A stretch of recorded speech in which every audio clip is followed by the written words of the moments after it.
নিজের মেয়েকে ধর্ষণের অভিযোগ উঠল বাবার বিরুদ্ধে। বীরভূমের রামপুরহাটের 6 নম্বর ওয়ার্ডের ঘটনা। মেয়ে নিজেই রামপুরহাট থানায় বাবার বিরুদ্ধে অভিযোগ দায়ের করে।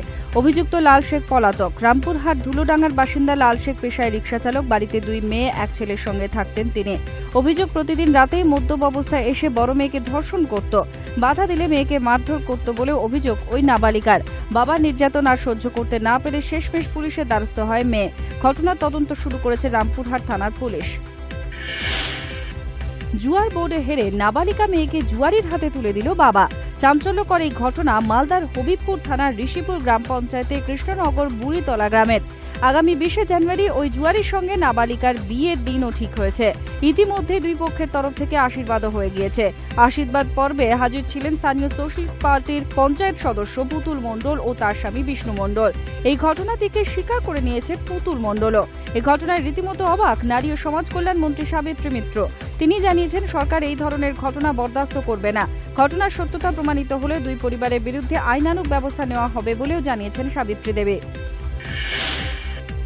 একটি নয়, দুটি নয়, একাধিক সরকারি অফিসে ডাকাতি। বৃহস্পতিবার সকালে এমনই চাঞ্চল্যকর ঘটনা ঘটেছে মহিষাদল থানার অন্তর্গত ইতামগরা 2 অঞ্চলে। পোস্ট অফিস, কৃষি সমবায় সমিতির রেজিস্ট্রার অফিস, ব্যবসায়ী সমিতির অফিসে ডাকাতির ঘটনা ঘটে। প্রত্যক্ষদর্শীরা জানিয়েছেন, ডাকাতির পর 6-7 জনের একটি দলকে 3টি বাইকে করে পালিয়ে যেতে দেখা গেছে। অঞ্চল প্রধান জানিয়েছেন, অডিটের অনেক কাগজপত্র খোয়া গিয়েছে, চুরিও হয়েছে কয়েক লক্ষ টাকা।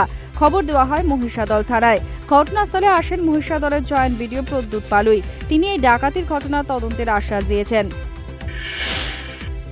হাওড়ার জামালপুর এক্সপ্রেস থেকে অস্ত্রসহ এক ব্যক্তিকে গ্রেফতার করল জিআরপি। ধৃতের নাম কিষান কুমার শর্মা। কিষানের কাছ থেকে 4টি 9mm পিস্তল এবং 10 রাউন্ড কার্তুজ উদ্ধার হয়েছে। কিষানকে হাওড়া সিটি পুলিশের হাতেও তুলে দেওয়া হয়েছে।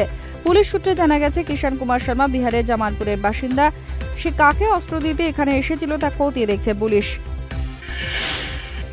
কোচবিহারের ঘোকসাডাঙ্গায় জনতা পুলিশ সংঘর্ষের ঘটনায় এখনো পর্যন্ত 30 জনকে গ্রেফতার করেছে পুলিশ। এদের মধ্যে বেশ কয়েকজন মহিলাও রয়েছেন। বৃহস্পতিবার রাতভর এলাকায় তল্লাশি চালায় পুলিশ। কোনো ধরনের বিশৃঙ্খলা এড়াতে গ্রামে পুলিশি টহলদারি চলছে। কোচবিহারের জেলা পুলিশ সুপার অনুপ জয়সওয়াল জানিয়েছেন, বৃহস্পতিবারের তুলনায় শুক্রবার পরিস্থিতি অনেকটাই নিয়ন্ত্রণে। এলাকার পঞ্চায়েত সদস্য সোনিয়া রায় গোটা ঘটনা নিরপেক্ষ তদন্তের দাবি করেছেন। সম্প্রতি কলেজে কলেজে ছাত্র সংসদ নির্বাচনে অনেক রক্ত ঝরেছে। পরিস্থিতি হাতের বাইরে চলে যাওয়ায় একসময় ভোট স্থগিত রাখার সিদ্ধান্ত নিয়েছিলেন শিক্ষামন্ত্রী ব্রাত্য বসু।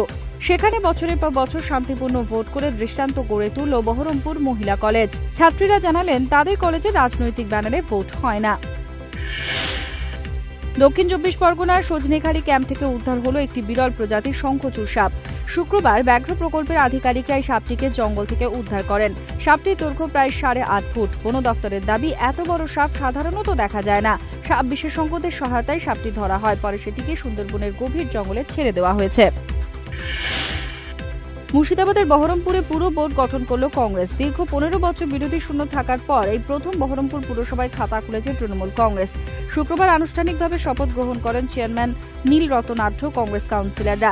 একই সঙ্গে শপথ নেন তৃণমূলের 2 কাউন্সিলর প্রদীপ নন্দী ও কানাই রায়। মহকুমা শাসক অধীর বিশ্বাস চেয়ারম্যান এবং কাউন্সিলরদের শপথ গ্রহণ করান। 28টি ওয়ার্ড বিশিষ্ট এই পুরো বোর্ডে বর্তমানে 26 জন কংগ্রেস কাউন্সিলর রয়েছেন। শীত পড়লেই মাইলের পর মাইল পেরিয়ে শুধু সাইবেরিয়া থেকে উড়ে আসে পাখির দল।